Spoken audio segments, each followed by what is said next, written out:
Hello everyone, कैसे हैं आप सब लोग। मेरे चैनल पे आप लोगों का बहुत बहुत स्वागत है। तो आज जिस चीज़ का टॉपिक है वो है कि हम रोज़ को कैसे फर्टिलाइज़ करें, उसकी केयर कैसे करें। रोज़ का प्लांट वैसे फ्लावर तो उसका बहुत ही खूबसूरत होता है, प्लांट भी बहुत अच्छा होता है, लेकिन थोड़ा सा वो मेहनत मांगता है, थोड़ा सा उसमें हमें एफर्ट ज़्यादा करना पड़ता है अकॉर्डिंग टू और प्लांट्स के। तो क्या होता है कि रोज़ के प्लांट में सबसे बड़ी जो प्रॉब्लम आती है वो ये होती है कि कभी कभी क्या होता है कि हमारे प्लांट की अचानक ग्रोथ रुक जाती है। फिर क्या होता है कि उसकी फंगस लगने के चांसेस उसमें बढ़ जाते हैं। तो ऐसे में हमें क्या यूज़ करना चाहिए और कैसे इसकी केयर करनी चाहिए, तो चलिए हम इस टॉपिक पे बात करते हैं। देखिए, आप मेरे रोज़ के प्लांट में नीचे से बेसल शूट आ रही है। ये शूट ऐसी होती है ना, जैसे ये देसी रोज़ है।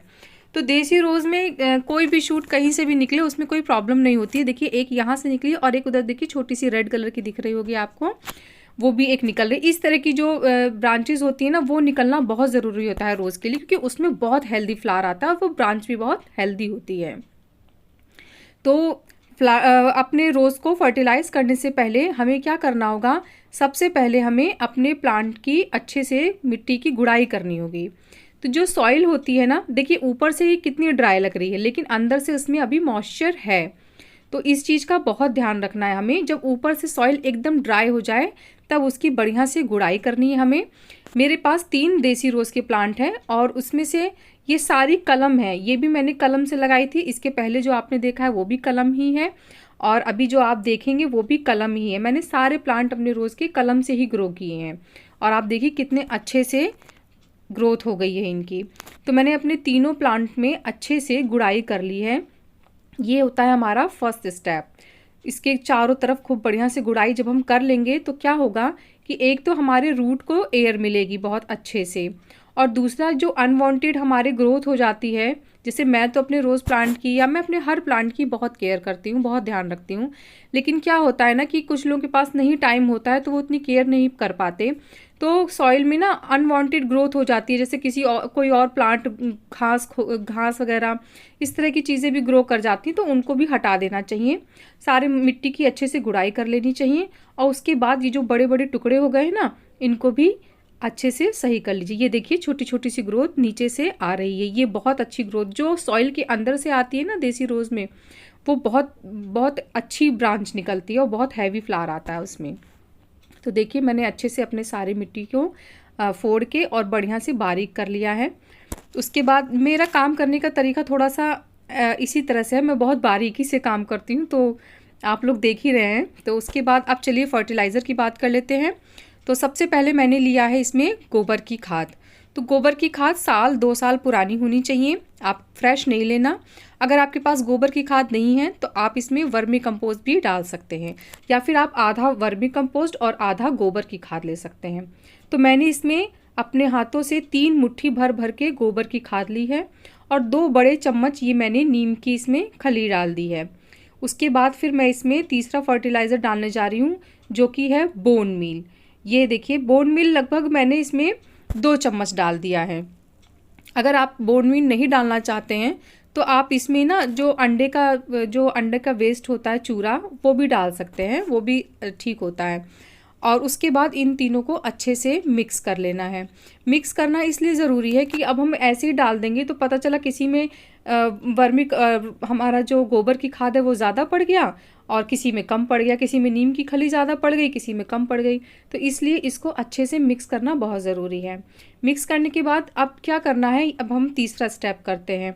तीसरे स्टेप में हमें सारी सॉइल को, जो भी ऊपर की 1 से 1.5 इंच की सॉइल, 2 इंच की सॉइल तक आप निकाल सकते हैं। तो अच्छे से आप अपनी सारी सॉइल को निकाल के एक अलग बर्तन में रख लीजिए। इससे क्या होगा ना कि फिर हम गहराई जब थोड़ी सी हो जाएगी तो उसके अंदर जब अपना फर्टिलाइज़र देंगे तो वो बहुत अच्छे से ग्रो करेगा और बहुत ग्रोथ होगी उसमें। तो देखिए मैंने किनारे किनारे से करके सारे सॉइल को बाहर निकाल लिया है। आप भी अपने प्लांट में अच्छे से चारों तरफ से बढ़िया से सॉइल निकाल के ही उसमें फर्टिलाइज़र डालिएगा। इससे क्या होगा, हमारे जो रूट है प्लांट की, उनको बहुत अच्छे से फर्टिलाइज़र मिल जाएगा और रूट को बहुत ज़्यादा मेहनत भी नहीं करनी पड़ेगी। देखिए ये मेरा दूसरा गमला है, मैंने इसकी भी सारी सॉइल निकाल ली है और अपने तीसरे गमले की भी सारी सॉइल मैंने धीरे धीरे करके निकाल ली है। ये बहुत ही अच्छा तरीका होता है रोज़ प्लांट को फर्टिलाइज़ करने का। उसके बाद जब अब हम सारी निकाल लेंगे ना, फिर उसके बाद देखिएगा आप कितने प्यारा सा एक जैसे रिंग टाइप का होता है ना, देखिए चारों तरफ हो गई है। तो ऐसा हमें अपने प्लांट को अपनी सॉइल को इस तरह से कर लेना है। तो उसके बाद ही अपने प्लांट में हमें फर्टिलाइज़र को डालना है। देखिए मैंने अपने तीनों गमलों की मिट्टी को किनारे किनारे से निकाल लिया है। चारों तरफ बढ़िया से निकाल के ही इसमें फर्टिलाइज़र हम देंगे अपने प्लांट को। तो चलिए मैं आपको बता देती हूँ कि हमें अपने फर्टिलाइज़र को डालना कैसे है। तो आप अपने हाथ से ही मेज़र कर सकते हैं, उसके लिए आपको कोई कुछ और अलग से करने की ज़रूरत नहीं है। मैंने अपने हाथों से ही थोड़ा थोड़ा 2 से 3 मुट्ठी भर भर के और मैंने अपने प्लांट में चारों तरफ से फर्टिलाइज़र को डाल दिया है। ये चीज़ आप ध्यान रखिएगा कि एक तरफ ही मत डालिएगा फर्टिलाइज़र को, चारों तरफ से जब आप डालेंगे ना तो वो चारों तरफ से अच्छे से प्लांट को मिलेगी। इसमें जो गोबर की खाद है उसमें हाई नाइट्रोजन होता है, तो उससे हमारे प्लांट की ग्रोथ बहुत तेज़ी से होगी। और जो मैंने नीम की खली डाली है, उस नीम की खली से क्या होगा कि एक तो हमारे प्लांट में कोई भी कीड़े मकोड़े नहीं आएंगे, उसमें फंगस नहीं लगेगी। और जो मैंने इसमें डाला है बोन मील, तो बोन मील क्या करता है, बोन मील हमारे रूट सिस्टम को बहुत अच्छा बनाता है। और ये बोन मील हम 1 महीने में एक ही बार डालना चाहिए, बार बार नहीं। बोन मील ही नहीं, ये जो सारी खाद मैं डाल रही हूँ इस समय, ये महीने में एक बार आप डालिए और आप देखिए कि आपके प्लांट को कितनी अच्छी ग्रोथ मिलती है। उसके बाद हमें क्या करना है कि NPK का ना स्प्रे भी करना है हफ्ते में एक बार। मैंने उसकी भी वीडियो बनाई है, मैं आई बटन पे या फिर एंड स्क्रीन पे रख दूंगी, तो आप उसको देखिएगा। जिस तरह से फर्टिलाइज़र मैं दे रही हूँ उसको देने के बाद हफ्ते में एक बार हमें NPK का भी स्प्रे करना है। और उसके बाद जब मैंने चारों तरफ से खाद डाल दी है, तो देखिए अब मैं मिट्टी को अच्छे से चारों तरफ से डाल दे रही हूँ। और इससे क्या होगा, हमारा जो फर्टिलाइज़र है वो ढक जाएगा।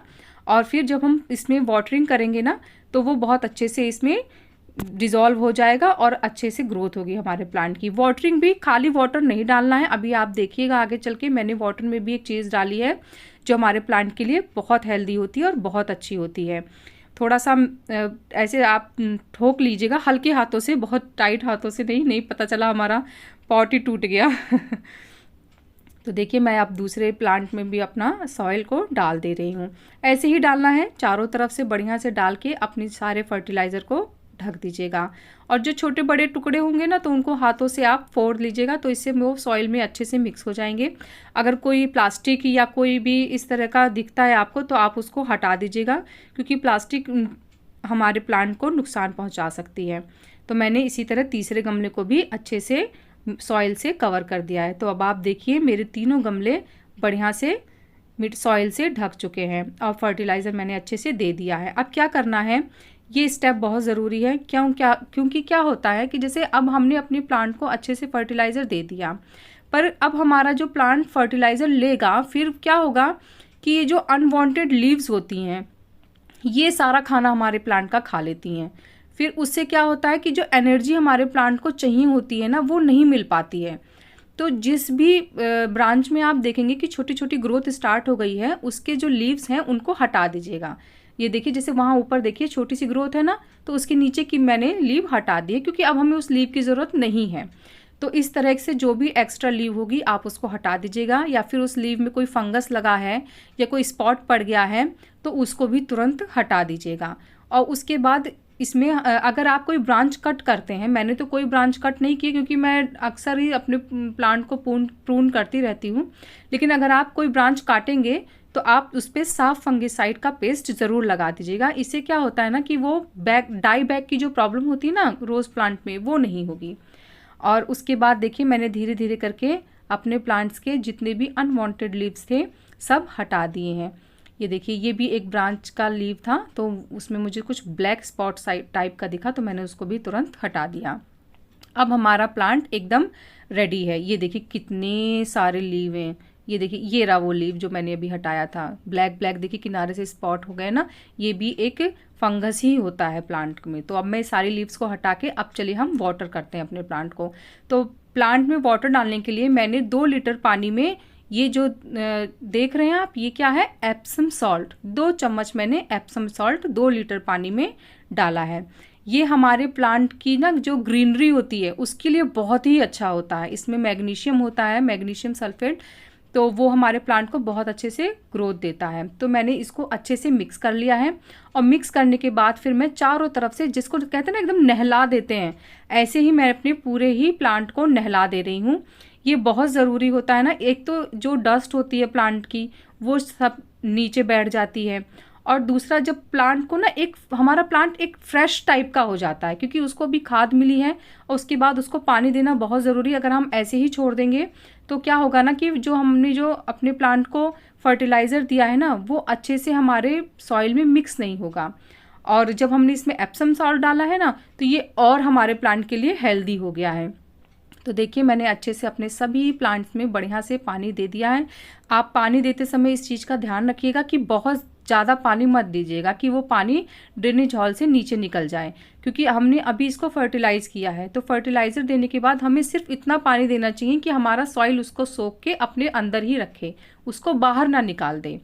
तो देखिए मेरे सारे प्लांट्स रेडी हैं, और अगर आपको मेरा ये वीडियो पसंद आया है तो प्लीज़ मेरे चैनल को सब्सक्राइब करिए, मेरे वीडियो को लाइक करिए। मिलते हैं फिर नेक्स्ट वीडियो में, बाय।